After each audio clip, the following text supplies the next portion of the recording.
रोहित तमाम जानकारी के लिए। चलिए बढ़ेंगे आगे। उत्तराखंड में नहीं थम रहा वनाग्नि का कहर, तो कई जगह धू धू कर जल रहे हैं जंगल। टिहरी, पौड़ी, कर्णप्रयाग में भारी नुकसान, विकास नगर में भी आग से भारी नुकसान। तेज गर्मी की वजह से आग लगने की घटनाएं और बढ़ते हुए नजर आ रही है। सरकार के साथ वन विभाग भी बचाव में जुटा हुआ है। तो देखिए किस तरह से प्रयास आग पर काबू पाने के लिए किए जा रहे हैं, और यहाँ पर जो वन विभाग की टीम है वो हाथों से भी आग बुझाते हुए कई जगहों पर नजर आई। तो टिहरी, कर्णप्रयाग, पौड़ी की ये तस्वीर आपके टीवी स्क्रीन पर वना अग्नि किस तरह से चुनौती पेश करते हुए जो वन संपदा है उसको भी खासा नुकसान पहुंच रहा है। और ऐसे में अब ये धीरे धीरे जो आग है वो रिहायशी इलाकों की तरफ भी बढ़ते हुए नजर आ रही है। यही वजह है कि जो चैलेंज है वो कहीं ना कहीं काफी बढ़ा। तो जैसे तापमान बढ़ रहा है वैसे वैसे ये जो घटनाएं हैं उनमें और तेजी जो है वो देखी जा रही है। तो जंगल में किस तरह से आग धधक रही है वो आप तस्वीर में देख सकते हैं। तो ये 3 तस्वीरें इसी वनाग्नि से जुड़ी हुई आपको दिखा रहे हैं। और अब पौड़ी से बड़ी खबर है। जंगलों में लगी आग पर अब ग्रामीणों की ले रही जान। बुजुर्ग महिला की आग से झुलसकर मौत, खेत में काम करने के दौरान हुआ हादसा। तो खेतों तक पहुंच चुकी है जंगल की आग। ये बड़ी जानकारी आपको बता रहे हैं पौड़ी से, जहां जंगलों में लगी आग अब ग्रामीणों की जान पर भारी पड़ते हुए। तो बुजुर्ग महिला की आग में झुलसकर मौत हो गई। दरअसल जिस वक्त खेत में बुजुर्ग महिला काम कर रही थी उसी दौरान ये हादसा हुआ है। तो जंगलों की जो आग है वो रिहायशी इलाकों तक पहुंचते हुए, और ऐसे में पौड़ी के जंगलों में भी ये आग लगातार धधक रही है। और ऐसे में खेतों तक ये आग, जंगल की आग पहुंची जिसमें बुजुर्ग महिला झुलसकर मौत।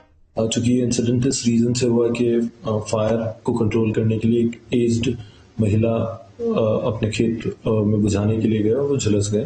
तो मेरी आप लोगों से यही अनुरोध रहेगा सामान्य नागरिकों से कि सारी सतर्कता बरतते हुए यदि कोई सूचना दी जानी तो पहले वन विभाग को इस संबंध में सूचित कर दिया जाए, आपदा कंट्रोल रूम में बता दिया जाए, ताकि इस तरीके की अप्रिय घटनाओं को रोका जा सके। और अब हल्द्वानी से बड़ी खबर है। वनाग्नि के कारण हेली सेवा प्रभावित, कई जगह हेली सेवा को किया गया बंद। तो आग और धुएं की वजह से ये फैसला लिया गया है। मौसम साफ होने के बाद फिर हेली सेवा की शुरुआत की जाएगी।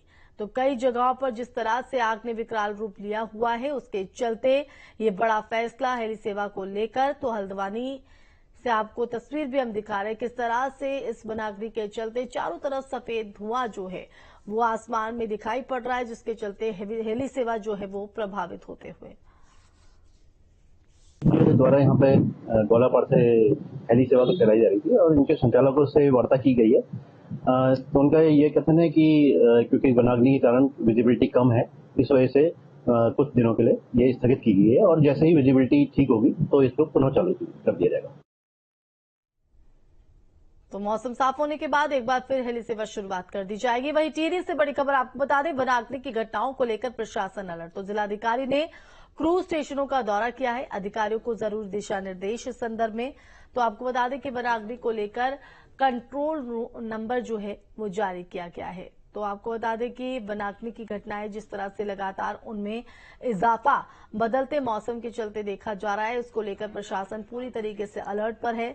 जिलाधिकारी ने क्रूज स्टेशन का दौरा किया है, अधिकारियों को जरूरी दिशा निर्देश भी जारी किए गए हैं कि किस तरह से इस बढ़ती चुनौती पर काबू पाना है। वहीं वनाग्नि को लेकर कंट्रोल नंबर भी जारी किया गया है। देखिए अभी जो भी फायर के इंसिडेंसेस आ रहे हैं वहाँ पर फॉरेस्ट डिपार्टमेंट की टीम्स लगातार निगरानी कर रही हैं, और जहाँ जहाँ भी उनको और भी अन्य डिपार्टमेंट्स की सहायता की जरूरत पड़ रही है वहाँ पे हम उनको मोबिलाइज करेंगे। साथ ही सभी लोगों से अपील भी है कि वो कहीं भी किसी भी कीमत पे कोई भी तरह की आग ना लगाएं, भले वो प्राइवेट लैंड हो, सिविल लैंड हो, फॉरेस्ट एरिया हो, और फॉरेस्ट अथॉरिटीज का जो डायरेक्शन है उसको फॉलो करें। और इसमें हमने अभी तक करीबन 10 से ज्यादा केस भी रजिस्टर किए हैं।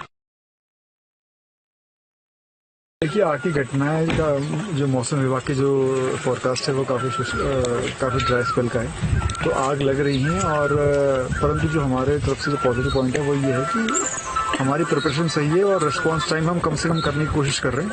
साथ ही साथ हमने वन विभाग ने भी एफआईआर दर्ज करवाई है कुछ, और जिला प्रशासन का पूर्ण सहयोग मिल रहा है। इस समय अभी तक जो हमारी लगभग जो फायर नंबर ऑफ इंसिडेंट्स जो हैं वो ऑलमोस्ट 120 के आसपास है, और उससे लगभग आपका 125 हेक्टेयर के आसपास एरिया जो है वो प्रभावित हुआ है। साथ ही उससे जो हम इकोनॉमिकल वैल्यू से निकालते हैं कितना हमें लॉस हुआ है, 4.5 लाख के आसपास है। इसके अलावा जहाँ पर भी फायर हो रही है, जैसे कि आप देख रहे हैं कि आज संडे का दिन है, तो हमने मतलब ऑलमोस्ट जो मेरे जितने भी एसडीओज हैं, 2 एसडीओज हैं, रेंजर हैं, पर्सनली हर कोई मॉनिटर कर रहा है फायर स्पॉट पे जाके कि वहाँ पे जो है जो ऑपरेशन हो रहा है वो सही तरीके से हो रहा है। वहीं बागेश्वर में आग का तांडव देखने को मिल रहा है, जहां जंगल के किनारे खड़ा ट्रक जलकर धू कर जलता हुआ नजर आ रहा है। दरअसल ये जो ट्रक है वो राशन से भरा हुआ था। हादसे में लाखों के नुकसान का अनुमान है। तो बागेश्वर कपकोट राजमार्ग की ये तस्वीर आप देख रहे हैं, किस तरह से आग का गोला बनता हुआ ये ट्रक नजर आ रहा है। तो बागेश्वर से ये तस्वीर आपको दिखा रहे हैं, जहां पर